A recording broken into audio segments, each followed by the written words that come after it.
Hey guys, Sandy here, and today I am using my For the Love of Homemade kits to create a scrapbooking layout. Now, I did add a bunch of stuff in this kit, and this teeny tiny little bin right here was actually something I picked up in the Target dollar spot maybe a year or so ago. It doesn't really fit everything, but my usual holder has my How to Kill a Kit with Style in it, so I needed to come up with something since I haven't figured that out yet. So I have this in here. I'm going to be scrapbooking this photo of my husband and I on our anniversary. I think I've already scrapped the photo of us where we're standing against the house instead of in the backyard. It's just funny to me to see these photos and see our difference from where we are back in September of 2019 to where we are today, because my husband has lost a significant amount of weight and I've lost 30 pounds. So it's just weird to see us there. So I got my kit, I got my photo. Let's see what I can do. Now I'm going to start with this basic gray paper as my background, and I also have this scrap of Heidi Swapp Art Walk that came in a paper pad that I just adore, that was also in my kit. So I am going to trim that down so that I have a border. Now this is one of my go-to designs, which is an L shape, so I'm going to go ahead and do that.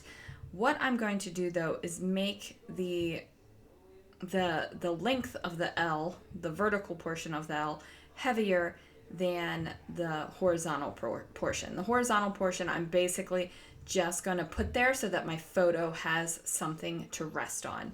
Now you could do this layout without that horizontal portion, of course, and just have a vertical layout, but I toyed with the idea of just doing that, but for this layout I felt like I needed the weight on the photo. Now the specialty paper I am using does come from Tonic Studios. They have absolutely delicious specialty papers. If you haven't checked those out, go take a peek, because honestly they are fantastic. Just delicious papers. I probably, let's see, what is it's like the beginning of June. I'll be having a giveaway hopefully soon, and hopefully soon I plan on doing a 2,500 subscriber giveaway. I am a little ways away from that. So after that happens, I'm going to have a giveaway, and there'll be some Tonic papers in there just because they are fantastic. Now, originally I was pretty dead set on using that chipboard flower on this layout. I thought that the colors were great with what was going on in the photo, and the colors were great what was going on my papers, and I was just determined to use it. My layout came together a lot quicker once I got over the fact that I wasn't going to end up using that chipboard flower. I think sometimes I get so kind of like, this is what I'm using kind of attitude, that I get stuck. And I'm sure that some of you have that go through your heads as well, where you are like, I'm going to use this, I'm going to use this, and really you can use it, but it's not giving you the joy that you thought it would. And that's where I was with this. So the chipboard flower goes. It's just not going to make it. There's actually a few things that I had pulled out within this homemade kit that I thought were going to go on the layout, but they did not. And I think I had like my own little mini lesson right there. Like, if it's not working, don't force it. If it's not working, don't force it.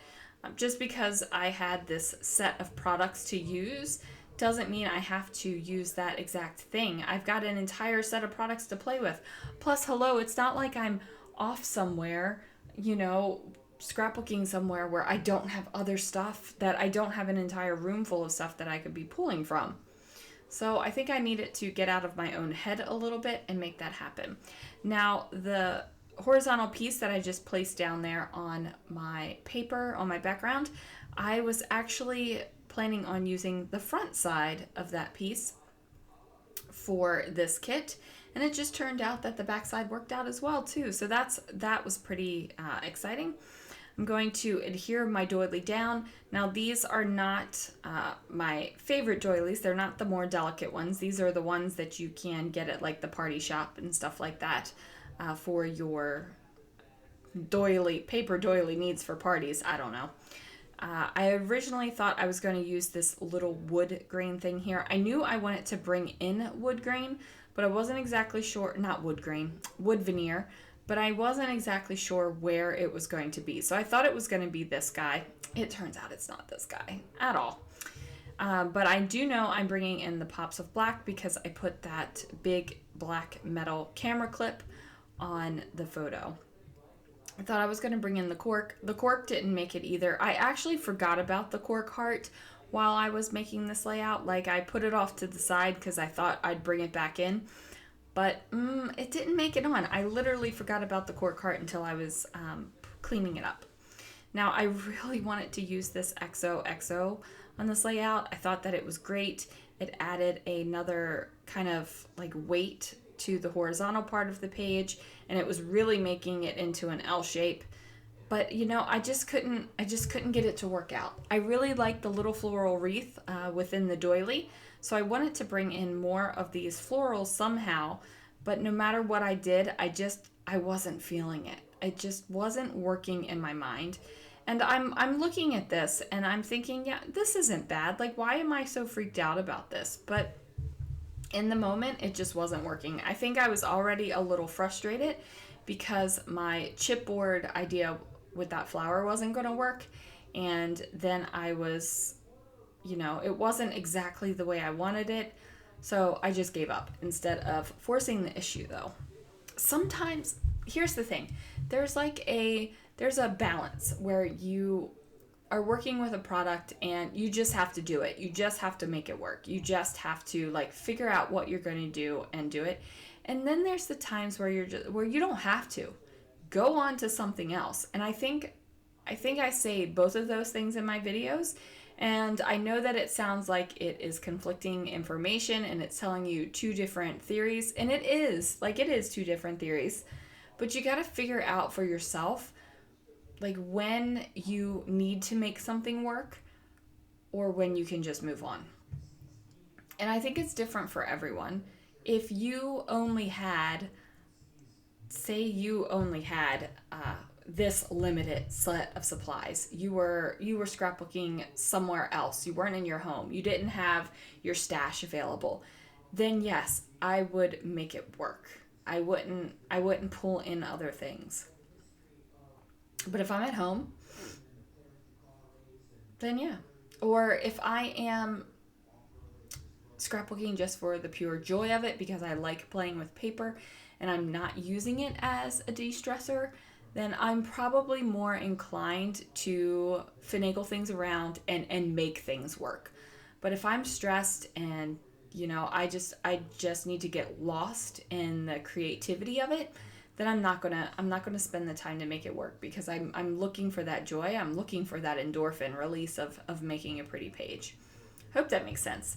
I went a little bit off there and, you know, not really telling you what I'm doing, but, you know, I'm finagling things around and moving my die cuts around and figuring out where I want to glue stuff down, and then I'm going to glue stuff down. I feel like that could be the boy, I can't even speak. The only thing on a process video. I cut things out. I picked things up. I glued them down. Like that's a process video right there. But don't worry, I won't do that. Although it might make some people happy. I don't know. I mean, I barely ever watch process videos on mute. Something has to really bother me for me to do that. I don't know. And then I can't even ask, do you watch my videos on mute? Because you wouldn't even hear me ask it. These are the things I'm thinking about on the morning. It's craziness. Okay, so I decided to switch out the flower altogether. I went with this one. I really liked how the corners of the rose kind of nestled into the letters that say love you tons. And that's kind of my thing. I really enjoy like fitting stuff together and nestling things together, and they necessarily don't even have to overlap. It could just be getting them to fit together. And I just love that. Like, I enjoy that thoroughly, so I keep on doing it.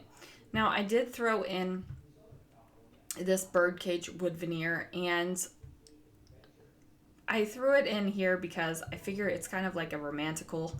I know that that's not a real word, guys, but I'm saying it anyway because, you know, I make up my own language.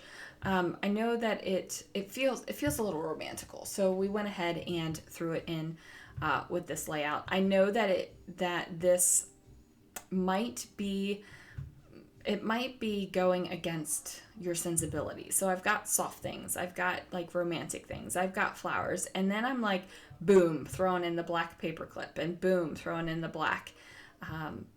And I know that might seem weird that I'm bringing in and kind of clashing the bold and the soft, but frankly, I'm okay with it.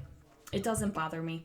I don't have, you know, any kind of hang-ups about it. I don't mind mixing layouts within my album, and I don't kind of mind mixing styles within a page, because it's what makes me happy. And really, that is what matters when you're scrapbooking. Please do it to make yourself happy. Now, I am adding these they're like wood veneer enamel dots, but they're not really they're wood veneer dots, basically. So I add those in 3 places on the page. I just put a foam dot back there behind my photo where the camera clip is, because it was kind of poking up a little bit and the adhesive wasn't holding it down. Now, these are some gemstone sticky things. I got these on clearance from Hobby Lobby, and originally I was going to put it across the bottom here just because I felt like it needed a little extra oomph down there. Like, we needed to liven it up. But ultimately, it doesn't go there. I decide instead to go on the vertical. Originally, I was going to go on this portion of the vertical on the right-hand side of this khaki striped paper, but I did not do that either. I end up switching it up, because while I liked it better on the right side down here at the bottom, when I get to the top, I like it better on the left-hand side. And I think that it looks better on the left-hand side, but you know, you gotta test it out. So I slung it over there on the right, didn't like it, wasn't a fan, decided to put it back here over on the left-hand side. Now, I tuck it under the doily because you can kind of see through the doily, so I wanted you to think that this rhinestone thing went all the way down the page, but I'm not going to physically put it underneath of the paper. There's no sense, like, I'm just wasting it. It's just underneath of the doily so that you can see it, because there's holes in the doily. So it gives you that illusion. Now, I decided to bring a little bit of the rhinestone over here to the right-hand side of the page anyway. And there we go. Just going to put it right there. I do add some more adhesive. I'm figuring out where I want my journaling, and I sat there and thought about the journaling for a good long while, and I was going to wax poetic, but I decided to just a couple lines about how thankful I am for my husband, and I'm really grateful that I get to be his wife. And I wrote always and only his, because when I give Christopher cards, I sign always and only yours with my name. So I just went ahead and did that. I put the date on the little die cut, and that's gonna do it, guys. Thank you so much for watching. Thanks for joining me and listening to me ramble. I will see you guys again real soon for another video.